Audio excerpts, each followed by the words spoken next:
ओम नमो भगवते वासुदेवाय। भागवत पुराण दशम स्कंद 72वां अध्याय।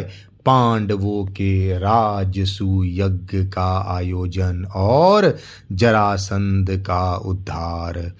श्री सुखदेव जी कहते हैं, परीक्षित, एक दिन महाराज युधिष्ठिर बहुत से मुनियों, ब्राह्मणों, क्षत्रियों, वैश्यों, भीमसेन आदि भाइयों, आचार्यों, कुल के बड़े बूढ़ों, जाति बंधुओं, संबंधियों एवं कुटुंबियों के साथ राजसभा में बैठे हुए थे। उन्होंने सबके सामने ही भगवान श्री कृष्ण को संबोधित करके यह बात कही। धर्मराज युधिष्ठिर ने कहा, गोविंद, मैं सर्वश्रेष्ठ राजसूय यज्ञ के द्वारा आपका और आपके परम पावन विभूति स्वरूप देवताओं का यजन करना चाहता हूँ।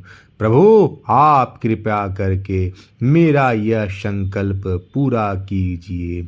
कमलनाभ, आपके चरण कमलों की पादुकाएं समस्त अमंगलों को नष्ट करने वाली है। जो लोग निरंतर उनकी सेवा करते हैं, ध्यान और स्तुति करते हैं, वास्तव में वे ही पवित्र आत्मा हैं। वे जन्म मृत्यु के चक्कर से छुटकारा पा जाते हैं, और यदि वे सांसारिक विषयों की अभिलाषा करे तो उन्हें उनकी भी प्राप्ति हो जाती है। परंतु जो आपके चरण कमलों की शरण ग्रहण नहीं करते, उन्हें मुक्ति तो मिलती ही नहीं, सांसारिक भोग भी नहीं मिलते। देवताओं के भी आराध्य देव, मैं चाहता हूँ कि संसारी लोग आपके चरण कमलों की सेवा का प्रभाव देखे। प्रभु, कुरुवंशी और सृजंसवंशी नरपतियों में जो लोग आपका भजन करते हैं और जो नहीं करते, इनका अंतर आप जनता को दिखला दीजिए। प्रभु, आप सबके आत्मा समदर्शी और स्वयं आत्मानंद के साक्षात्कार हैं, स्वयं ब्रह्म हैं। आपसे यह मैं हूँ और यह दूसरा, यह अपना है और यह पराया, इस प्रकार का भेदभाव नहीं है। फिर भी जो आपकी सेवा करते हैं, उन्हें उनकी भावना के अनुसार फल मिलता ही है। ठीक वैसे ही जैसे कल्प वृक्ष की सेवा करने वालों की उस फल में जो न्यूनाधिकता होती है, वह तो न्यूनाधिक सेवा के अनुरूप ही होती है। इससे आप में विषमता या निर्दयता आदि दोष नहीं आते। भगवान श्री कृष्ण ने कहा, शत्रु विजयी धर्मात्मा, आपका निश्चय बहुत ही उत्तम है। राजसूय यज्ञ करने से समस्त लोकों में आपकी मंगलमय कीर्ति का विस्तार होगा। राजन, आपका यह महायज्ञ ऋषियों, पितरों, देवताओं, सगे संबंधियों, हमें और कहाँ तक कहें समस्त प्राणियों को अभिष्ट है। महाराज, पृथ्वी के समस्त नरपतियों को जीत कर सारी पृथ्वी अपने वश में करके और यज्ञोचित संपूर्ण सामग्री एकत्रित करके फिर इस महायज्ञ का अनुष्ठान कीजिए। महाराज, आपके चारों भाई वायु, इंद्र आदि लोकपालों के अंश से पैदा हुए हैं। वे सब के सब बड़े वीर हैं। आप तो परम मनस्वी और संयमी हैं ही। आप लोगों ने अपने सद्गुणों से मुझे अपने वश में कर लिया है। जिन लोगों ने अपनी इंद्रियों और मन को वश में नहीं किया है वे मुझे अपने वश में नहीं कर सकते। संसार में कोई बड़े से बड़े देवता भी तेज, यश, लक्ष्मी, सौंदर्य और ईश्वर आदि के द्वारा मेरे भक्त का तिरस्कार नहीं कर सकता। फिर कोई राजा उसका तिरस्कार कर दे, इसकी तो संभावना ही क्या है। श्री सुखदेव जी कहते हैं, परीक्षित, भगवान की बात सुनकर महाराज युधिष्ठिर का हृदय आनंद से भर गया। उनका मुख कमल प्रफुल्लित हो गया। अब उन्होंने अपने भाइयों को दिग्विजय करने का आदेश दिया। भगवान श्री कृष्ण ने पांडवों में अपनी शक्ति का संचार करके उनको अत्यंत प्रभावशाली बना दिया था। धर्मराज युधिष्ठिर ने संजय वंशी वीरों के साथ सहदेव को दक्षिण दिशा में दिग्विजय करने के लिए भेजा। नकुल को मत्स्य देशीय वीरों के साथ पश्चिम में, अर्जुन को कैकेयी देशीय वीरों के साथ उत्तर में और भीमसेन को मद्र देशीय वीरों के साथ पूर्व दिशा में दिग्विजय करने का आदेश दिया। परीक्षित, उन भीमसेन आदि वीरों ने अपने बल पौरुष से सब ओर के नरपतियों को जीत लिया और यज्ञ करने के लिए उद्धत महाराज युधिष्ठिर को बहुत सा धन ला कर दिया। जब महाराज युधिष्ठिर ने यह सुना कि अब तक जरासंध पर विजय नहीं प्राप्त की जा सकी, तब वे चिंता में पड़ गए। उस समय भगवान श्री कृष्ण ने उन्हें वही उपाय कह सुनाया जो उद्धव जी ने बतलाया था। परीक्षित, इसके बाद भीमसेन, अर्जुन और भगवान श्री कृष्ण ये तीनों ही ब्राह्मण का वेश धारण करके गृहव्रज गए।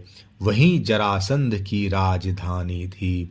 राजा जरासंध ब्राह्मणों का भक्त और गृहस्थोचित धर्मों का पालन करने वाला था। उपयुक्त तीनों क्षत्रिय ब्राह्मण का वेश धारण करके अतिथि अभ्यागतों के सत्कार के समय जरासंध के पास गए और उससे इस प्रकार याचना की, राजन, आपका कल्याण हो। हम तीनों आपके अतिथि हैं और बहुत दूर से आ रहे हैं। अवश्य ही हम यहाँ किसी विशेष प्रयोजन से ही आए हैं, इसलिए हम आपसे जो कुछ चाहते हैं वह आप हमें अवश्य दीजिए। तितिक्षु पुरुष क्या नहीं सह सकते, दुष्ट पुरुष बुरा से बुरा क्या नहीं कर सकता, उदार पुरुष क्या नहीं दे सकते और समदर्शी के लिए पराया कौन है। जो पुरुष स्वयं समर्थ होकर भी इस नाशवान शरीर से ऐसे अविनाशी यश का संग्रह नहीं करता जिसका बड़े बड़े सत्पुरुष भी गान करे, सच पूछिए तो उसकी जितनी निंदा की जाए थोड़ा है, उसका जीवन शोक करने योग्य है। राजन, आप तो जानते ही होंगे, राजा हरिश्चंद्र रंती देव केवल अन्न के दाने बिन चुनकर निर्वाह करने वाले महात्मा मुदगल, शिवी, बलि, व्याध और कपोत आदि बहुत से व्यक्ति अतिथि को अपना सर्वस्व देकर इस नाशवान शरीर के द्वारा अविनाशी पद को प्राप्त हो चुके हैं। इसलिए आप भी हम लोगों को निराश मत कीजिए। श्री सुखदेव जी कहते हैं, परीक्षित, जरासंध ने उन लोगों की आवाज, शूरत शकल और कलाइयों पर पड़े हुए धनुष की प्रत्यंचा की रगड़ के चिन्हों को देखकर पहचान लिया कि ये तो ब्राह्मण नहीं क्षत्रिय हैं। अब वह सोचने लगा कि मैंने कहीं न कहीं इन्हें देखा भी अवश्य है।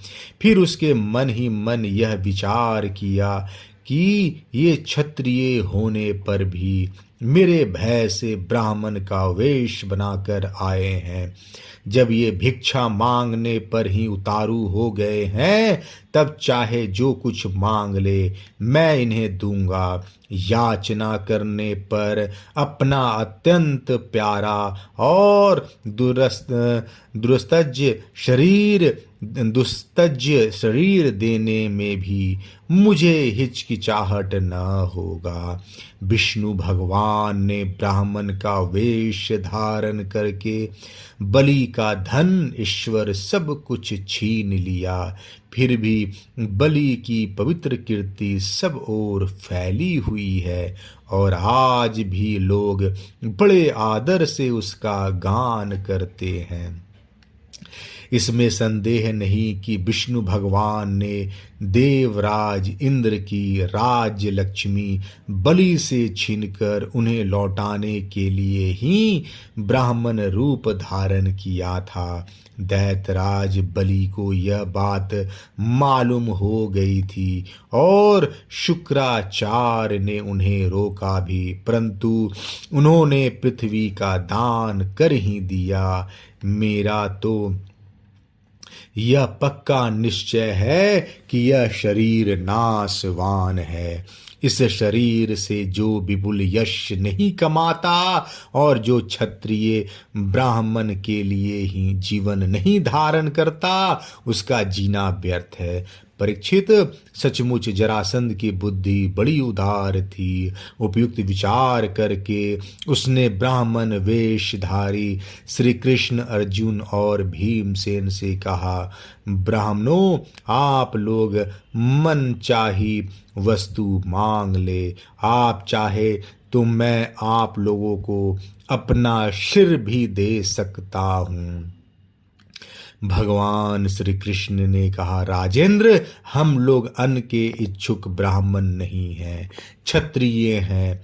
हम आपके पास युद्ध के लिए आए हैं। यदि आपकी इच्छा हो तो हमें द्वंद्व युद्ध की भिक्षा दीजिए। देखो, ये पांडु पुत्र भीमसेन है और यह इनका भाई अर्जुन है और मैं इन दोनों का ममेरा भाई और आपका पुराना शत्रु कृष्ण हूँ। जब भगवान श्री कृष्ण ने इस प्रकार अपना परिचय दिया, तब जरासंध ठठाकर हंसने लगा और चिढ़कर बोला, अरे मूर्खो, यदि तुम्हें युद्ध की ही इच्छा है तो लो, मैं तुम्हारी प्रार्थना स्वीकार करता हूँ। परंतु कृष्ण, तुम तो बड़े डरपोक हो। युद्ध में तुम घबरा जाते हो। यहाँ तक कि मेरे डर से तुमने अपनी नगरी मथुरा भी छोड़ दी तथा समुद्र की शरण ली है, इसलिए मैं तुम्हारे साथ नहीं लड़ूंगा। यह अर्जुन भी कोई योद्धा नहीं है। एक तो अवस्था में मुझसे छोटा, दूसरे कोई विशेष बलवान भी नहीं है, इसलिए यह भी मेरे जोड़ का वीर नहीं है। मैं इसके साथ भी नहीं लड़ूंगा। रहे भीमसेन, ये अवश्य ही मेरे समान बलवान और मेरे जोड़े का है। जरासंध ने यह कहकर भीमसेन को एक बहुत बड़ी गदा दे दी और स्वयं दूसरी गदा लेकर नगर से बाहर निकल आया। अब दोनों रणोन्मत्त वीर अखाड़े में आकर एक दूसरे से भिड़ गए और अपनी वज्र के समान कठोर गदाओं से एक दूसरे पर चोट करने लगे। वे दाएं बाएं तरह तरह के पैतरे बदलते हुए ऐसे शोभायमान हो रहे थे मानो दो श्रेष्ठ नट रंगमंच पर युद्ध का अभिनय कर रहे हों। परीक्षित, जब एक की गदा दूसरे की गदा से टकराती तब ऐसा मालूम होता मानो युद्ध करने वाले दो हाथियों के दांत आपस में भिड़कर चटचटा रहे हों या बड़े जोर से बिजली तड़क रही हो। जब दो हाथी क्रोध में भरकर लड़ने लगते हैं और आग की डालियां तोड़ तोड़ कर एक दूसरे पर प्रहार करते हैं, उस समय एक दूसरे की चोट से वे डालियां चूर चूर हो जाती है। वैसे ही जब जरासंध और भीमसेन बड़े वेग से गदा चला चला कर एक दूसरे के कंधों, कमरों, पैरों, हाथों, जांघों और हंसलियों पर चोट करने लगे, तब उनकी गदाएं उनके अंगों से टकरा टकरा कर चकनाचूर होने लगी। इस प्रकार जब गदाएं चूर चूर हो गई तब दोनों वीर क्रोध में भरकर अपने घूंसों से एक दूसरे को कुचल डालने की चेष्टा करने लगे। उनके घूंसे ऐसे चोट करते मानो लोहे का घन गिर रहा हो। एक दूसरे पर खुलकर चोट करते हुए दो हाथियों की तरह उनके थपड़ों और घूंसों का कठोर शब्द बिजली की कड़कड़ाहट के समान जान पड़ता था। परीक्षित, जरासंध और भीमसेन दोनों की गदा युद्ध में कुशलता, बल और उत्साह समान थे। दोनों की शक्ति तनिक भी छिन्न नहीं हो रही थी। इस प्रकार लगातार प्रहार करते रहने पर भी दोनों में से किसी की जीत या हार न हुई। दोनों वीर रात के समय मित्र के समान रहते और दिन में छुटकर एक दूसरे पर प्रहार करते और लड़ते। महाराज, इस प्रकार उनके लड़ते लड़ते 27 दिन बीत गए। प्रिय परीक्षित, 28वें दिन भीमसेन ने अपने ममेरे भाई श्री कृष्ण से कहा, श्री कृष्ण, मैं युद्ध में जरासंध को जीत नहीं सकता।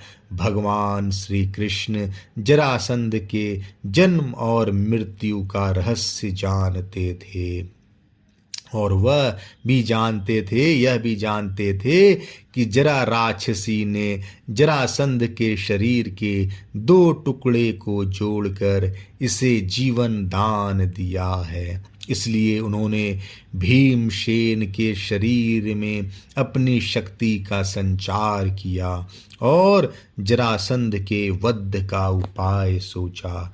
परीक्षित, भगवान का ज्ञान अबाध है। अब उन्होंने उसकी मृत्यु का उपाय जानकर एक वृक्ष की डाली को बीचों बीच से चीर दिया और इशारे से भीमसेन को दिखाया।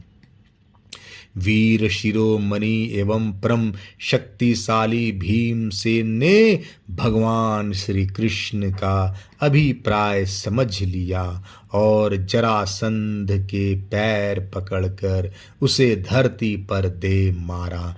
फिर उसके एक पैर को अपने पैर के नीचे दबाया और दूसरे को अपने दोनों हाथों से पकड़ लिया। इसके बाद भीमसेन ने उसे गुदा की ओर से इस प्रकार चीर डाला जैसे गजराज वृक्ष की डाली चीर डाले। लोगों ने देखा कि जरासंध के शरीर के 2 टुकड़े हो गए हैं और इस प्रकार उनके एक एक पैर, जांग, अंडकोश, कमर, पीठ, स्तन, कंधा, भुजा, नेत्र, भौएं और कान अलग अलग हो गए हैं। मगधराज जरासंध की मृत्यु हो जाने पर वहां की प्रजा बड़े जोर से हाय हाय पुकारने लगी। भगवान श्री कृष्ण और अर्जुन ने भीमसेन का आलिंगन करके उनका सत्कार किया। सर्वशक्तिमान भगवान श्री कृष्ण के स्वरूप और विचारों का कोई समझ नहीं सकता।